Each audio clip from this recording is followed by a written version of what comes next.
The verse from Taittiriya Upanishad that starts Om Sahana Vavatu is one of the most popular Shanti mantras used before any session.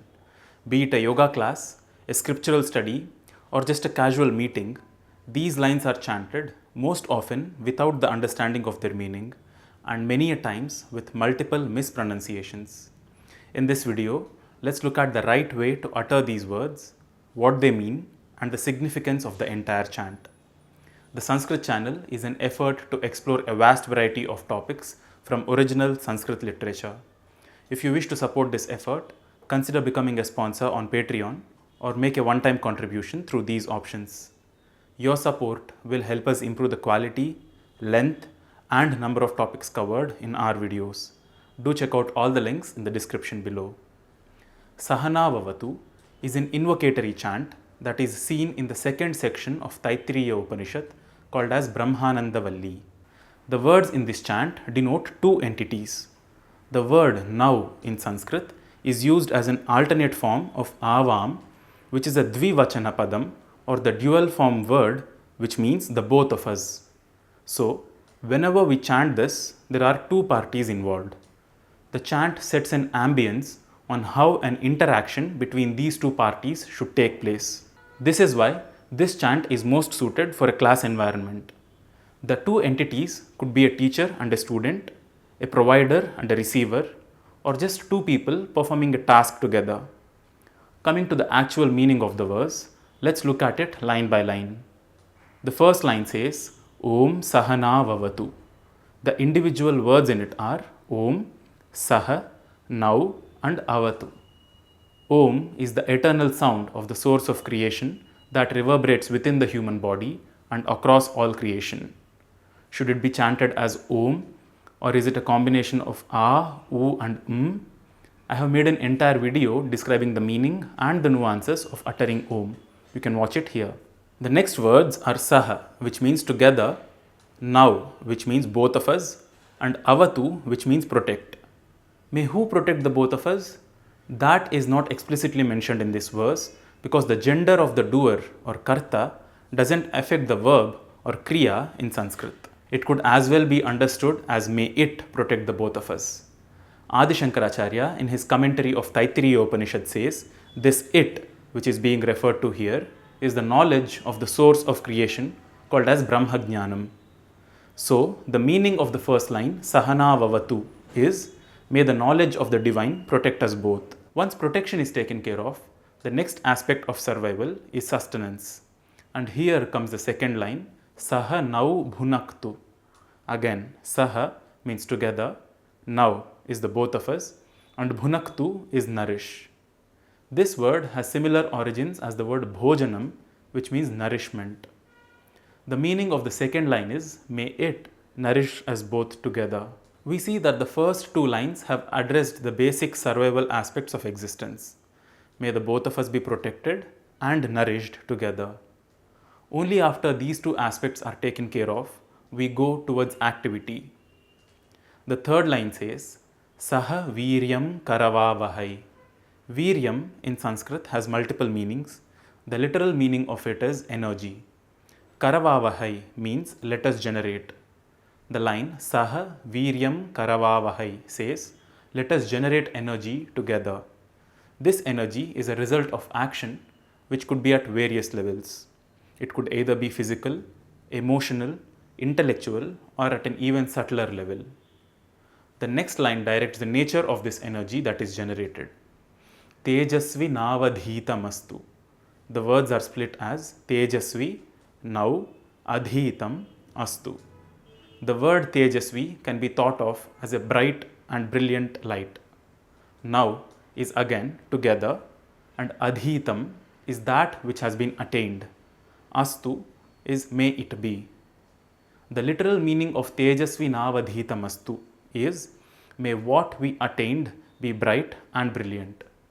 So far, we have set the ambience for protection, nourishment, activity, and attainment or the result. Once the result is obtained, there comes a possibility of conflict. The next line addresses it saying Ma vid vishavahai. Ma is not, and vidvishavahai is have a conflict among the both of us. This line literally says, after we have gone through all the processes together, may we not quarrel and not have a conflict among the both of us. Finally, the words Om, Shanti, Shanti, Shantihi emphasize repeatedly that there should be an ambience of peace within and around us. Now, there are a few words which are most commonly mispronounced in this mantra. The first one is Sahana Bhavatu. It is not Bhavatu, it is Avatu. The next one is in the third line.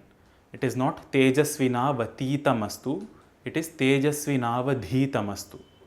Pronouncing it as Atitam gives a completely negative meaning, saying, may the brilliance be beyond the reach of us both. The next part where we need to focus on is the utterance of the word Shantihi. This word ends with a symbol denoted by two dots. This is called as Visarga, which literally means an expulsion of air. It is not the sound Ha, which is a different consonant in itself. When this Visarga comes at the end of a vowel, the expulsion of air takes the same sound as the vowel itself. For example, Ramaha, Harihi, Guruhu, and so on.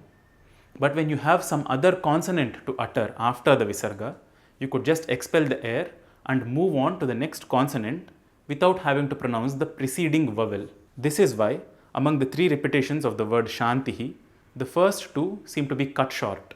It is usually pronounced Om Shanti, Shanti, Shantihi. Finally, there is a certain musical drag which is associated with the words Ma Vidvishavahai. It goes as Ma Vidvishavahai. This sound comes from the rules of chanting verses from the Vedas with different musical notes and varying time intervals. This, however, does not mean that there is a change in the word itself. The word is just Vidvishavahai. Now, there are a lot of misconceptions when it comes to chanting mantras. It is true that certain potent mantras are best chanted under the guidance of a guru. It is also true that repeated improper utterance of the syllables in a mantra can cause negative effects. But this does not mean that we need to start panicking and induce the same fear in others. Unless the mantra is customized for the growth of a specific individual, and as long as the utterance is done with the correct understanding and the right pronunciation, there is no harm in uttering generic mantras for one's own well-being. I'll make another video exploring the meaning and context behind phrases like Mantram Yatnena Gopayet and the concept of Rahasya Mantra, but for now, this Shanti Mantra can be uttered by everyone. Let me now chant this mantra slowly with the right pronunciation. Om Sahana Vavatu Sahanau Bhunaktu Sahaviryam Karavavahai Tejasvinavadhitamastu Ma Vidvishavahai. Om Shanti, Shanti, Shanti. To sum up the meaning again, may the both of us be protected, may the both of us be nourished, may we both generate energy together, may our attainments be brilliant, and may we not have conflict among ourselves. May there be peace everywhere. I hope you enjoyed watching this video. If you wish to support the production of more videos like these, consider becoming a sponsor on Patreon or make a one-time contribution through these options. Your support will help us improve the quality, length, and number of topics covered in our videos. Consider subscribing to the Sanskrit channel, where we explore hidden gems in the vast world of diverse Sanskrit literature. See you in the next video. Namaskaram.